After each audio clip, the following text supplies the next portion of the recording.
The nanny who supposedly exposed Robyn's family to COVID is back in the headlines, but this time it's about the $750,000 debt Kody and Robyn just took on. That's right, $750,000. Kody and Robyn Brown, who spent years claiming they followed strict COVID protocols, who isolated from family while allowing a nanny unlimited access, who prioritized safety over seeing Kody's own children, have just secured a massive home equity line of credit on their new $2.1 million Arizona mansion. And here's the part that makes your blood boil. This financial extravagance comes from the same couple who paid off Coyote Pass with money that included Janelle and Meri's shares. The same couple who made Janelle live in an $82,000 RV while they lounged in luxury. The same couple who demanded NDAs before letting the other wives get their money. The same couple whose nanny, the one person allowed to break COVID protocols, became the symbol of their hypocrisy. Welcome to the latest chapter of Kody and Robyn's financial irresponsibility, where a pattern of reckless spending, manipulation, and favoritism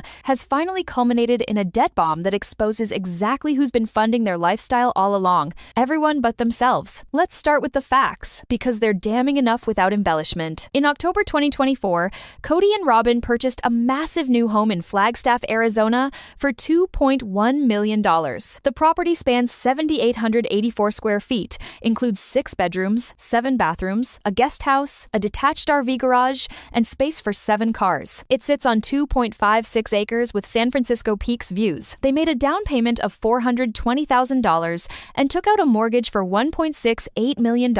Now, just months after that purchase, they've secured a $750,000 home equity line of credit against that same property. Think about what that means. A HELOC is essentially a credit card secured by your home equity. It allows you to borrow money against the value of your house. Most lenders allow you to borrow up to 85% of your home's value, minus what you owe. Kody and Robyn are tapping into their home equity before they've even lived there a full year. They're borrowing $750,000 on top of the $1.68 million mortgage they already have. This isn't normal homeowner behavior. This is the financial decision-making of people who either are in serious financial trouble and need immediate liquidity, or are so confident in their ability to keep spending that they see their home as an endless ATM. Given Kody and Robyn's history, it's probably both. To understand why the HELOC matters, you have to understand Nannygate, the scandal that exposed Kody and Robyn's hypocrisy in vivid, unforgettable detail. It was 2020 to 2021. The COVID-19 pandemic had arrived,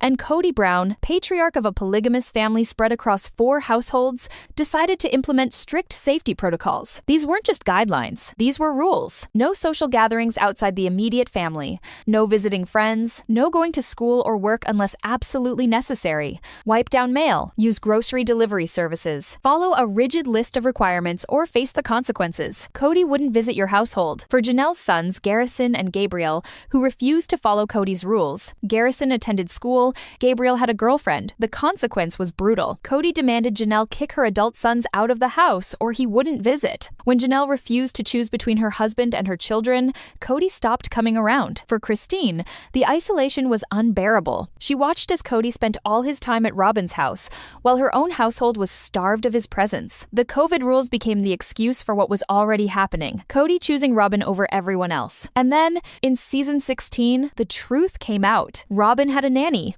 And her husband. Not just occasional help, a full-time nanny who came and went from Robyn's house regularly throughout the pandemic, helping with childcare and schooling for Robyn's kids. The same nanny who, ironically, ended up exposing Robyn's entire family to COVID-19. Christine's reaction to learning about the nanny became iconic for a reason. What does the nanny do? It wasn't just a question. It was an accusation wrapped in bewilderment, dripping with the frustration of a woman who'd been isolated from her husband for months, while another wife got both Kody and hired help. Because here's what made it so infuriating. Robyn didn't work outside the home. Unlike Janelle, who'd spent years as the family breadwinner working full-time while raising 6 kids, Robyn had no job. Her oldest child, Dayton, was 22, more than capable of helping around the house. So why did Robyn, who was home all day with Kody, need a nanny? Christine and Janelle's children were told they couldn't see their father if they had jobs, attended school, or socialized with friends. Meanwhile, Robyn's household had an outside outsider coming and going constantly. The hypocrisy was staggering. Fans speculated endlessly about what the nanny actually did. Was she helping with Dayton's education? Was she essentially a maid? Was she there so Robyn could shop for $62,000 worth of dolls on Etsy? The truth is probably simpler and more damning. Robyn wanted help, and Kody made sure she got it, while his other wives and children were told to make do with nothing. And then, in the ultimate cosmic justice, the nanny tested positive for COVID-19 3 days after Ariella's 5th birthday party, exposing the entire family to the virus Kody had been so paranoid about preventing. Christine found it absolutely ironic that it's come through the nanny. Janelle expressed the same irony, noting that despite Robyn's long, strict list of rules for the nanny to follow, she was the one who brought COVID into the family. Garrison and Gabriel, who Kody had essentially disowned for not following protocols, both tested positive after the exposure. The very thing Kody said he was protecting everyone from happened because of the exception he made for Robyn. Nannygate wasn't just about COVID hypocrisy, it was about favoritism, about one wife getting everything while others got nothing, about rules that applied to everyone except Robyn. And now, years later, we're seeing the financial version of the same pattern. Let's follow the money, because it tells the real story of this family's collapse. When Robyn married into the Brown family in 2010, she brought approximately $32,000 in credit card debt from multiple stores, including Sears, Target, and Victoria's Secret. This debt needed to be paid off for the family to qualify for home loans when they moved to Las Vegas. According to multiple reports, though never officially confirmed with documents, the family collectively paid off Robyn's debt. Translation: Janelle and Meri's income. Janelle worked full-time.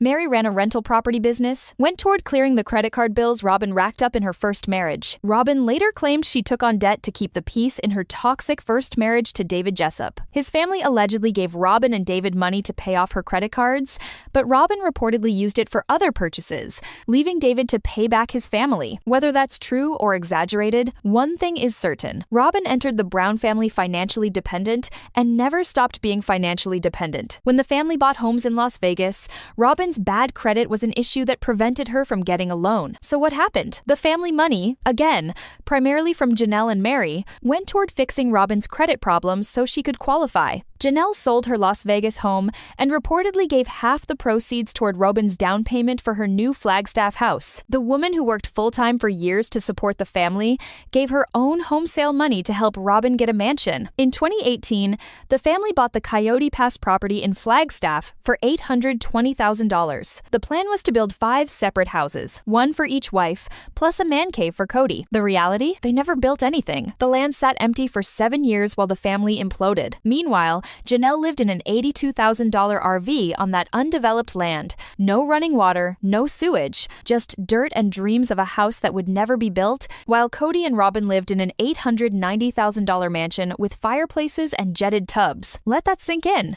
The wife who worked her entire adult life to support the family lived in an RV, while the wife who brought debt into the family lived in luxury. In April 2025, Coyote Pass finally sold for $1.5 million, $680,000 more than the family paid for it. The division of proceeds tells you everything you need to know. Kody and Robyn got $750,000, 50%. Janelle got $375,000, 25%. Meri got $375,000, 25%. Christine had already signed over her share to Kody for $10 in July 2022, completely removing herself from the financial mess. So Kody and Robyn got twice as much as Janelle or Meri, despite the fact that Janelle and Meri had contributed far more to the family finances over the years. And here's the kicker. That $750,000 that Kody and Robyn received, it funded their new lifestyle. Timeline: April 2025. Coyote Pass sells. Kody and Robyn get $750,000. October 2024, Kody and Robyn buy $2.1 million house with $420,000 down payment. November 2024, they sell their previous $890,000 house for $1.775 million. Late 2024, early 2025, they secure $750,000 HELOC. Do the math. They sold one house for $1.775 million. They paid approximately $890,000 for it originally, so they made roughly $885,000 profit minus whatever mortgage remained. They got $750,000 from Coyote Pass. They put $420,000 down on the new house. The money came from selling the old house, from Coyote Pass proceeds that included Janelle and Meri's contributions, and now they're borrowing $750,000 more. They're spending money they don't have to maintain a lifestyle they can't afford, funded partially by the women they drove away. But before we get into what Kody and Robyn bought with all that money, we need to talk about the NDA scandal, because it reveals just how controlling and manipulative this couple has become. During the January 2026 tell-all special, Janelle revealed something explosive. Before Kody and Robyn would agree to sell Coyote Pass and distribute the proceeds, they demanded that Janelle and Meri sign non-disclosure agreements. Non-disclosure agreements. Think about what that means. Kody and Robyn wanted legal documents preventing Janelle and Meri from talking about how the property sale was handled. Why would you need an NDA for a property sale unless you were doing something you didn't want exposed? According to Janelle,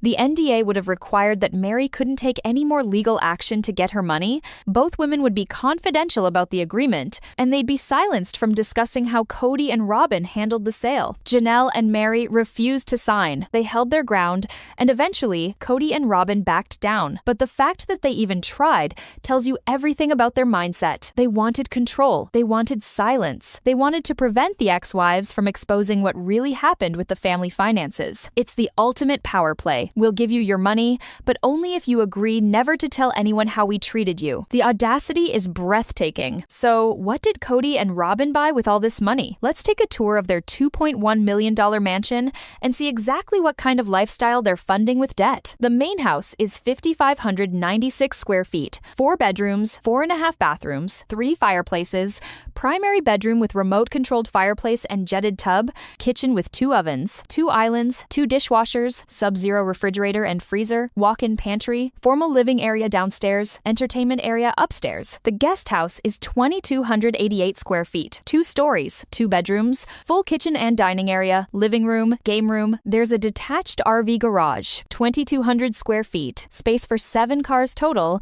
half bath and work area in RV garage. The property sits on 2.56 acres with fenced backyard. For perspective, here's who actually lives in this massive property. Dayton, 22, likely moving out soon. Aurora, 21, possibly moving out soon. Brianna, 19, possibly moving out soon. Solomon, 13. Ariella, 10. So within a few years, this will be a 7,000 plus square foot property for 4 people. Kody, Robyn, and 2 kids. That's approximately 1,800 square feet per person. For comparison, the average American home is about 1,500 square feet total. They're not building equity. They're building a monument to excess. And it gets worse. During the January 2026 tell-all special, Kody admitted something that fans have suspected for years. When asked directly if he was Robyn's puppet, Kody didn't deny it. He acknowledged that Robyn has significant influence over his decisions, that she's been the primary voice in his ear for years, that the other wives always knew she had more sway. In other words, Kody admitted what everyone already knew. He's not making independent decisions. He's following Robyn's lead, which means every financial decision,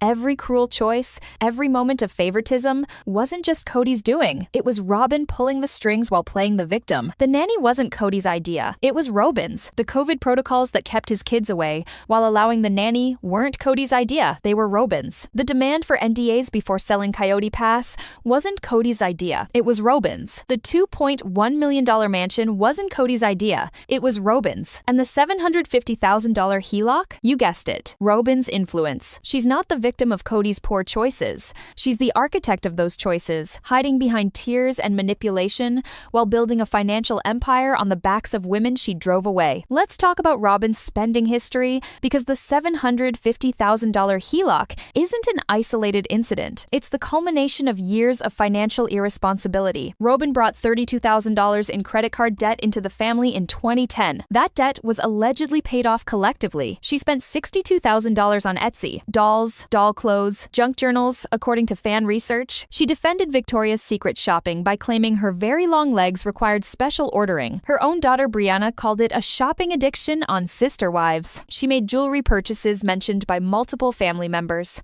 She accumulated an artwork collection. Janelle specifically cited this during season 19 discussions about Coyote Pass. Kody's daughter Gwendolyn Brown said directly that Robyn spends very crazy. And then there's the real estate history. Kody bought an $890,000 Flagstaff house for Robyn in 2019, while other wives rented or lived in RVs. They took out a $150,000 HELOC in April 2020. They took out a $130,000 HELOC in November 2021. They listed a $1.65 million house in August 2024, then took it off market without selling. They purchased a $2.1 million new house in October 2024 with massive down payment. Now they've secured a $750,000 new HELOC in late 2024 or early 2025. See the pattern? They take out debt, spend the money, take out more debt, buy bigger houses, take out more debt. It's a cycle that can only end one way: financial collapse. But here's what makes it even more infuriating. While Kody and Robyn were building their debt empire, the other wives were struggling. Janelle lived in an $82,000 RV on undeveloped land. She owns no house in her name. She only had Coyote Pass shares before the sale. She purchased 156 acres in North Carolina for $289,000 in 2023 or 2024. She's building a modest home and starting a flower farm called Tida Farms. She received $375,000 from Coyote Pass and is using it for her land and business. She works multiple income streams including Plexus, merchandise, and TLC. Christine sold her Flagstaff house and moved to a modest Utah home. She signed over her Coyote Pass share for $10 in July 2022 to completely escape. She married David Woolley in October 2023. She lives in a comfortable but not extravagant Utah home. She published a memoir in September 2025. She had to sue Kody for child support in September 2024 for their daughter Truly. The lawsuit revealed that Kody and Robyn's combined income is approximately $21,000 per month, yet Kody claimed he couldn't afford to pay child support adequately. Think about that. $21,000 per month in income, but he's crying poverty when it comes to supporting his minor daughter with Christine. Where's all that money going? Into a $2.1 million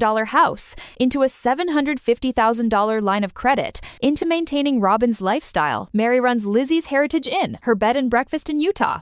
She received $375,000 from Coyote Pass after fighting for years to get it. She lives modestly, works constantly, and built a business from scratch. She was legally married to Kody until 2014 when he divorced her so he could legally marry Robyn and adopt Robyn's kids. She spent years in a relationship with a man who openly admitted he didn't love her, who told her on camera that their relationship was over, who blamed her for everything. And through it all, she watched Robyn get everything: the legal marriage, the big house, the nanny, the favoritism, the money. Now let's put all of this together and see the real story. Kody and Robyn have a long history of spending money they don't have. Robyn's $32,000 debt from 2010, the multiple HELOCs over the years totaling $280,000 before the latest $750,000, the Etsy spending, the Victoria's Secret habit, the jewelry and artwork collections, the progression of increasingly expensive houses. They spend whatever they can access. HELOC is available, so they use it. They have no concept of living within means. And here's what makes the Nannygate connection so perfect. During COVID, Robyn got the nanny and her husband coming regularly with help for childcare and schooling,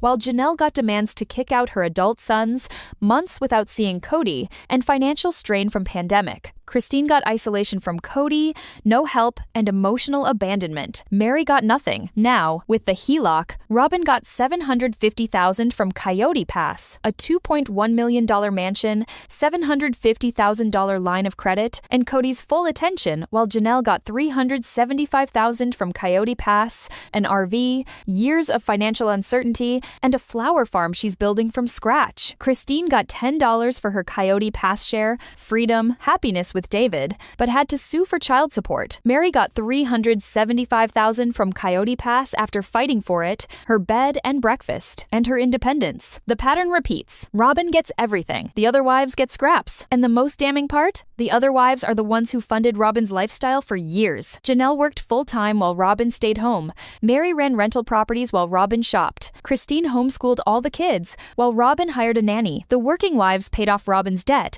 while Robyn accumulated more. For over a decade, Janelle, Meri, and Christine poured their money into the family pot. They believed in the principle of polygamy, that pooled resources meant everyone would be taken care of. Instead, polygamy meant Kody and Robyn took care of themselves while everyone else struggled. The sister wives weren't partners, they were cash cows. And when they finally figured it out and left, Kody and Robyn tried to silence them with NDAs. So what are Kody and Robyn using the $750,000 HELOC for? They haven't publicly disclosed it, but we can make some educated guesses based on their spending patterns and financial situation. They might be paying off previous debt. Remember those earlier HELOCs totaling $280,000? Those have to be paid back. Maybe they're rolling old debt into new debt. Or they might be funding their current lifestyle. $21,000 per month in income sounds good until you realize their housing costs alone are probably $15,000 to $20,000 per month between mortgage, HELOC interest, property taxes, insurance, and maintenance. That doesn't leave much for food, cars, gas, clothing, Robyn's doll habit, healthcare, phone bills, or any other living expense. They could be making a down payment on another property. Maybe they're buying investment real estate or a second home. Given their history, this wouldn't be surprising. Or they might be funding business ventures. Robyn's been trying to launch various business projects over the years. Maybe they're investing in those. Or, and this is the most likely scenario, they're just spending it. Furniture for the new mansion, Robyn's shopping addiction, cars, travel, the lifestyle they feel entitled to. Here's the problem. A HELOC isn't free money. It's a loan secured by your house. They now have $1.68 million in mortgage debt and $750,000 in HELOC debt. That's $2.43 million in total debt secured by a house worth $2.1 million. They're underwater. They owe more than the house is worth. And eventually, that HELOC has to be paid back. Most HELOCs have a draw period of about 10 years, where you can borrow and repay. Then, you enter a repayment period where you have to pay back the principal. So, in about 10 years, they're going to face a massive increase in their monthly payments. Unless TLC keeps renewing sister wives indefinitely, and Kody and Robyn suddenly develop financial discipline, this is going to end badly. What happens when they can't make the payments? They have a few options, none of them good. They could sell the mansion, but they'd take a massive loss after minimal time building equity. They could file for bankruptcy, which would be publicly humiliating for two people obsessed with appearances. They could downsize dramatically, admitting their lifestyle was unsustainable. They could beg TLC for a spin-off, which would be humiliating but possible. They could try to extract more money from their kids, but that's unlikely since most kids are estranged. The most likely scenario, they'll refinance, take out more debt, and kick the can down the road until they can't anymore, because that's what they've always done. Lost in all this financial drama are the children who've watched their parents destroy themselves financially while claiming to put family first. Garrison Brown died by suicide in March 2024 at age 25, estranged from his father after years of conflict that intensified during COVID. Gabriel Brown discovered his brother's body. He's still estranged from Kody, who continues to demand apologies rather than taking accountability. Savannah Brown lived in an RV with her mom, while her dad lived in luxury with Robyn. Truly Brown has a father who fights her mother's child support lawsuit while buying a $2.1 million mansion. The older Robyn kids, Dayton, Aurora, Brianna, are now young adults who've watched their mother and stepfather destroy relationships with their step-siblings while accumulating debt. Robyn's younger kids, Solomon and Ariella, are growing up in a mansion funded by money their father's ex-wives earned, surrounded by luxury they didn't earn and probably don't need. What lesson are these children learning? That debt is fine as long as you look successful? That fathers choose favorites and abandon the rest? That manipulation and financial irresponsibility are acceptable if you cry on camera? Kody likes to blame his kids for not reaching out to him. He claims they need to apologize to him and Robyn before he'll rebuild relationships. But his daughter Mykelti, one of the few who still speaks to him, said it best in October 2024. I think that if he took more accountability in any of his actions, his kids, maybe not all of them, but at least some of them, would reach out. Instead of blaming the children, or blaming how they feel about his relationship with his other wife, or blaming the parents, or blaming gossip or whatever, if he just said, "Look, I understand. I did blank wrong. I'm sorry. Can we talk about it?" I feel like that would go such a long way. Kody won't do that, because taking accountability would mean admitting he prioritized Robyn and her kids over everyone else. It would mean acknowledging that his financial decisions harmed the family. It would mean facing the reality that he's not the victim, he's the perpetrator, and Kody Brown will never admit that. So what's the real story here? Nannygate wasn't about COVID protocols, it was about Robyn getting special treatment while everyone else suffered. The $750,000 HELOC isn't about home improvements. It's about Kody and Robyn trying to maintain a lifestyle they can't afford. The Coyote Pass sale wasn't about fair division. It was about Kody and Robyn extracting maximum money from the women they'd financially exploited for years. The pattern is clear. First, First, establish control through a polygamy structure, where Kody makes all financial decisions. Second, extract resources as wives work, contribute money, and sacrifice for the family pot. Third, funnel resources to the favorite as Robyn gets paid off debt, mansion, nanny, and everything. Fourth, justify with manipulation, using phrases like, "we're a family," "it's for the children," and COVID safety. Fifth, punish resistance by isolating wives who question, withholding affection, and gaslighting. Sixth, accept that collapse is inevitable as debt accumulates, wives leave, and the financial house of cards falls. The nanny exposed step 4 in action.